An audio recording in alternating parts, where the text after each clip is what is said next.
Selamat pagi jemaat yang dikasihi Tuhan. Kita akan berdoa, kita akan mendengarkan sabda Tuhan sebagai landasan kita melangkahkan kaki di hari yang baru ini. Kita berdoa.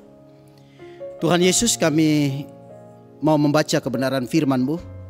Kami percaya firman-Mu itu akan meneguhkan dan menguatkan kami di dalam menjalani kehidupan di hari yang baru yang Tuhan anugerahkan kepada kami.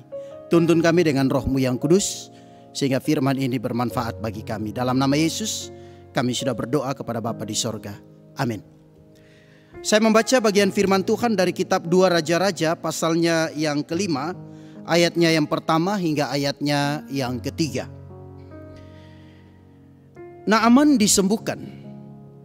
Naaman panglima Raja Aram adalah seorang terpandang di hadapan tuannya dan sangat disayangi.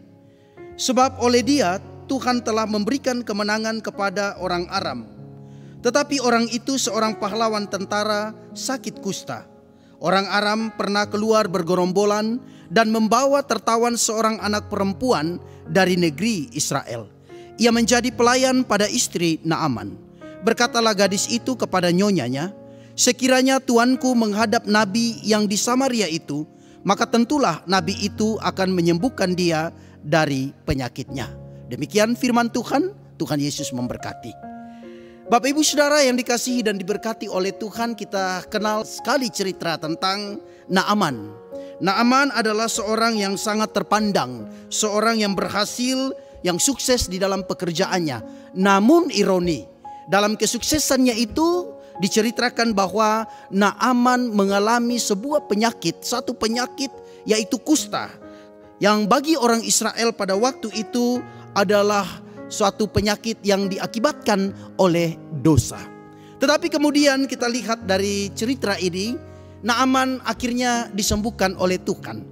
Pertanyaannya adalah, bagaimana Naaman menemukan kesembuhannya? Siapakah yang telah bersaksi kepada Naaman?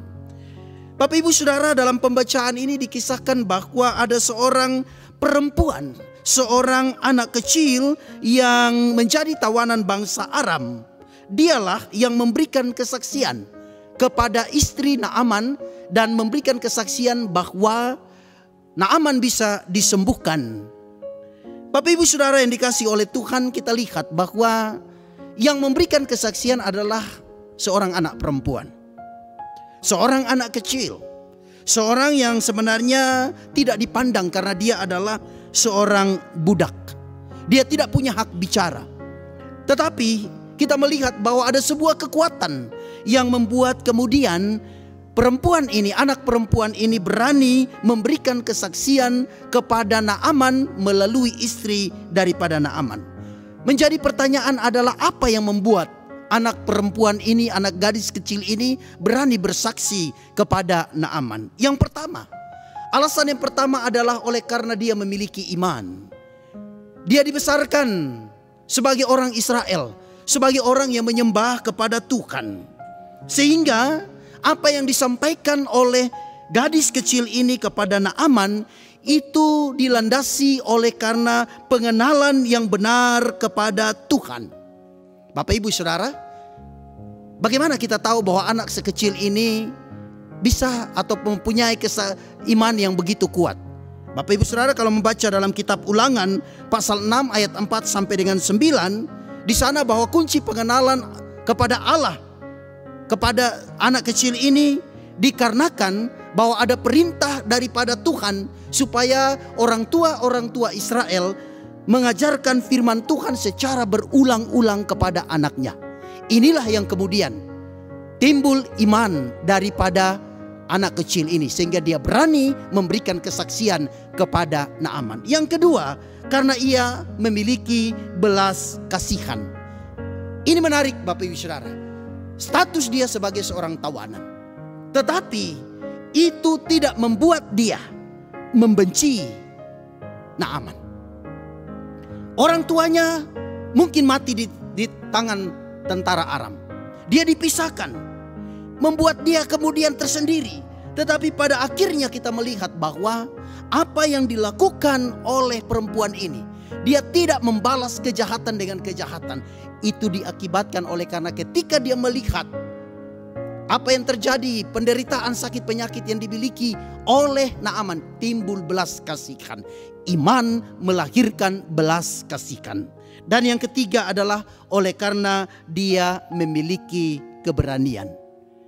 Bapak Ibu Saudara, perempuan ini berani bersaksi.